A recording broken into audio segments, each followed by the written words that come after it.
Una vez que hemos conocido el funcionamiento de la oferta y la demanda, así como el equilibrio en el mercado, es momento de intentar aplicar los conocimientos adquiridos para analizar el impacto que las políticas gubernamentales pueden tener en los mercados.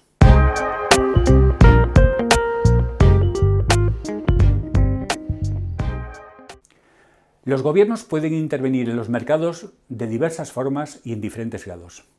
A continuación, analizaremos dos de los mecanismos más empleados: el control o regulación de precios y el establecimiento de impuestos. Mediante el control de precios, los gobiernos pretenden modificar el precio que tendría lugar en un mercado libre, pues se considera que determinados bienes y servicios tienen un precio excesivo y no son accesibles para todos los consumidores. En este caso, se aplicaría una política de precios máximos. Si por el contrario se pretende proteger a los vendedores, pues se considera que el precio fijado en el mercado es demasiado bajo, los gobiernos establecerían una regulación de precios mínimos.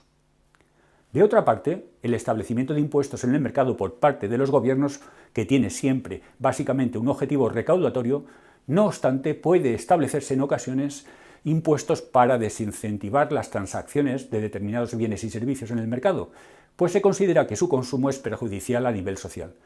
Claro ejemplo de esto serían los impuestos al tabaco y bebidas alcohólicas que se establecen en muchos países del mundo.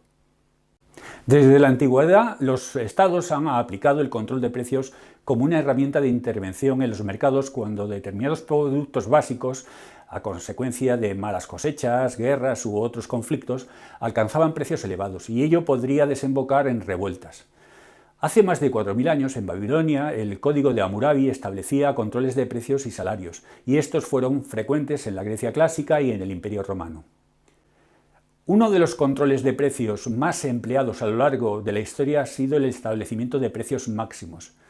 El gobierno normalmente ha utilizado este tipo de intervención cuando ha considerado que determinado bien o servicio tenía un precio excesivamente alto en el mercado. Al fijar un precio máximo, prohíbe vender este producto a un precio mayor. En tal sentido, el precio máximo establece un tope o techo. Consideremos el siguiente mercado de conos de helados. Si el Estado, intentando proteger a los demandantes, impusiese un precio máximo, es decir, un precio por encima del cual no se pudiera vender, tal como, por ejemplo, $4, por debajo de este precio se puede vender cuanto se quiera, pero por encima está prohibido, el precio de $4 en este sentido sería un precio techo, pues esta regulación no lograría interferir en el mercado. Tal como podemos apreciar, a ese precio lo que demandan los compradores 25 es menor de los 175 conos que ofrecen los vendedores. Existe así pues un exceso de oferta en el mercado. Nadie respetaría ese precio, pues los vendedores son conscientes que ante un exceso de oferta, para dar salida a su producto deberían bajar sus pretensiones de precio, en tanto que los compradores también son conscientes de que en un contexto de exceso de producción pueden conseguir el producto a un precio inferior al que establece el gobierno y no cometerían ilegalidad alguna. Generalizando esta reflexión, podemos concluir en que una política de precios máximos fijada por encima del precio de equilibrio resulta infructuosa, no afecta al mercado y por tanto no tiene sentido aplicar una medida condenada al fracaso. Sin embargo, si el precio máximo fijado por el gobierno es inferior al que tendría lugar en equilibrio, por ejemplo, $2, esta regulación sí que tendría efectos sobre el mercado. Podemos apreciar que a tal precio los vendedores ofrecerían 25 conos, en tanto que los demandantes estarían dispuestos a comprar muchos más, 175. Surge de este modo un exceso de demanda o escasez de producto, que en condiciones de libre mercado, es decir, de no existir esta regulación, generaría un alza en el precio. La prohibición de vender el producto a un precio superior al fijado por el gobierno genera, en este caso, una demanda insatisfecha. En un contexto como este, el escaso producto disponible se repartirá mediante diferentes mecanismos, algunos espontáneos como formación de colas, otros discrecionales cuando quienes ofrecen deciden a quién vender, o burocráticos, las cartillas de racionamiento. Un riesgo asociado a una regulación de este tipo es la aparición de un mercado negro que incumpla la legalidad y que cobre precios exorbitantes a aquellos que puedan pagarlo. El precio mínimo, a diferencia del precio máximo, es un precio suelo, por debajo del cual queda prohibido intercambiar el producto. Con el precio mínimo, los gobiernos pretenden proteger a los oferentes, ya que consideran que el precio del libre mercado es insuficiente para remunerar a aquellos que ofrecen el producto, siendo este tipo de regulación de precios frecuente en el mercado laboral. Por ejemplo, serían los salarios mínimos, y en algunos mercados agrarios donde las abundantes cosechas provocan excesos de oferta que desploman el precio y con ello la renta de los agricultores. En un mercado definido por las siguientes funciones de demanda y oferta, si el precio mínimo se estableciera por debajo del precio de equilibrio, por ejemplo, $2, a ese precio la oferta de 80 conos es menor que los 120 conos que se demanda. Existe así pues un exceso de demanda en el mercado. Y como no existe traba legal ni impedimento a que suba el precio, este comenzará a subir hasta que se establezca el precio de equilibrio. Por tanto, fijar un precio mínimo por debajo del precio de equilibrio no tiene ningún impacto en el mercado, resulta completamente inútil.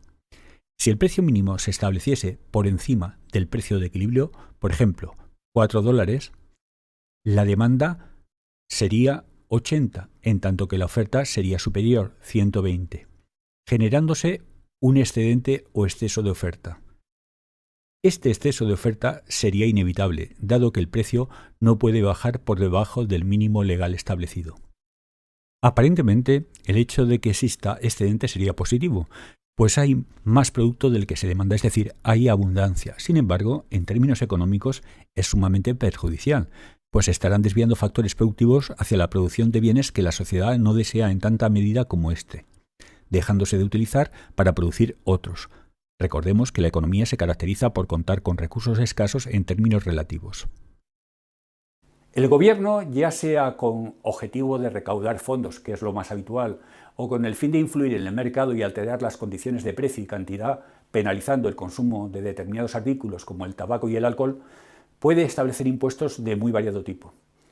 A continuación vamos a analizar el impacto que sobre el mercado tiene el establecimiento de un impuesto sobre cada unidad de producto, un impuesto unitario. Demostraremos que será irrelevante que este impuesto se establezca sobre vendedores o productores, pues el equilibrio inicial se alterará en el mismo sentido. También analizaremos la incidencia fiscal que el establecimiento del impuesto tiene, es decir, qué parte del impuesto lo soportan los compradores y qué parte los vendedores. La valiosa información que vamos a obtener nos será de enorme utilidad a la hora de pronosticar el impacto que la adopción de impuestos tiene sobre la economía. Iniciamos nuestro análisis considerando un mercado como el siguiente, sobre el que el gobierno está planteándose establecer un impuesto a cada unidad de producto de $0,5. Si ese impuesto se establece sobre los vendedores, actuará a modo de sobrecoste y provocará un desplazamiento paralelo por valor del $0,5 sobre la curva de oferta. Pues ahora el vendedor deberá pagar en concepto de impuesto por cada unidad $0,5 independientemente del número de unidades que oferte. El equilibrio quedará alterado, fijándose un precio superior de $3,3 y una cantidad transaccionada en el mercado menor de 90 unidades. Tal como podemos apreciar, a pesar de haber recaído el impuesto en los productores, la carga del impuesto la soportan tanto compradores como vendedores. Los consumidores ven cómo aumenta el precio que pagan, de 3 a $3,30. Es decir, el impuesto de $0,5 establecido incide fiscalmente en ellos en 30 centavos. El resto del impuesto recae sobre los vendedores, dado que ellos por cada unidad cobran $3,30, pero tienen que entregar al gobierno $0,5 del impuesto, por lo que sus ingresos descontados impuestos sería de $2,80 por cada unidad. Consideremos ahora lo que ocurriría si la obligación de pagar el impuesto recayese en los compradores y el impuesto fuese el mismo. En este caso, al establecerse el impuesto sobre los compradores, no quedará afectada la curva de oferta. La curva de demanda, en este caso, sí, ya que los compradores cada vez que compren tienen que pagar un impuesto al gobierno además del precio a los vendedores. El impuesto desplazará la curva de demanda del helado hacia abajo en la cuantía del impuesto y de forma paralela, dado que cada unidad está sometida al impuesto independientemente del número de unidades transaccionadas. Esta situación provocará que el equilibrio en el mercado cambie, bajando el precio a 2,80 centavos y reduciéndose a 90 unidades la producción. Pero los consumidores, que son los que en este caso están sometidos al pago del impuesto, deberán pagar por cada unidad el precio de equilibrio del mercado incrementado en el valor del impuesto, es decir, 2,80 centavos más $0,5, lo que hace un total de 3,30 centavos.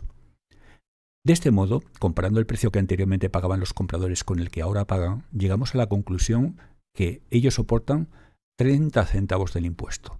El resto, 20 centavos que completa el importe del impuesto, sería asumido por los vendedores. A partir de este análisis podemos entender cómo el establecimiento de un impuesto unitario, independientemente de si éste recae sobre los vendedores o los compradores, conduce a un aumento del precio final del producto, a una reducción de la cantidad transaccionada y a que la carga del impuesto que asumen compradores y vendedores no quede afectada en función de quién esté obligado al pago del impuesto. Tal como acabamos de demostrar, cuando se grava un producto, tanto los compradores como los vendedores del mismo comparten la carga del impuesto. Pero, ¿cómo se divide exactamente dicha carga? Seguidamente veremos cómo la elasticidad de las curvas de demanda y oferta condicionan el reparto de esta carga. Dado que, tal y como hemos demostrado, el establecimiento del impuesto sobre los vendedores o los compradores en nada afecta al reparto de la carga tributaria, seguidamente consideraremos que el impuesto se impone a los vendedores. Si se considera que el impuesto que se impone es de $1, la curva de oferta se desplazará verticalmente en la magnitud de ese impuesto. De este modo, el equilibrio se vería afectado, subiendo el precio hasta $3,8 y reduciéndose la cantidad a 90 unidades. Como consecuencia de este impuesto, los compradores deberán de pagar ahora 80 centavos más que antes. Esta es la carga que soportan los consumidores. El resto, es decir, 20 centavos, sería cubierto por los vendedores. Pero, ¿qué ocurriría si ahora, partiendo de la misma situación de equilibrio inicial, la curva de demanda hubiese sido más elástica? El precio, en este caso, solo habría aumentado a $3,40. Por tanto, la incidencia fiscal en los compradores hubiese sido menor. Sin embargo, los vendedores ahora soportarían en mayor medida el impuesto, 60 centavos. A partir de esta observación, podemos generalizar y afirmar que cuanto más elástica sea la demanda, en menor medida incidiría fiscalmente el impuesto sobre los compradores, y que cuanto más inelástica sea la demanda, mayor carga impositiva soportará. Seguidamente consideraremos la influencia que la elasticidad de la oferta tendría en la incidencia fiscal soportada por los vendedores. Para ello consideraremos la situación inicial y el establecimiento del impuesto en una oferta muy elástica. En este caso observamos cómo el equilibrio da lugar a un precio mayor, $3,4, y una cantidad menor, 75 unidades.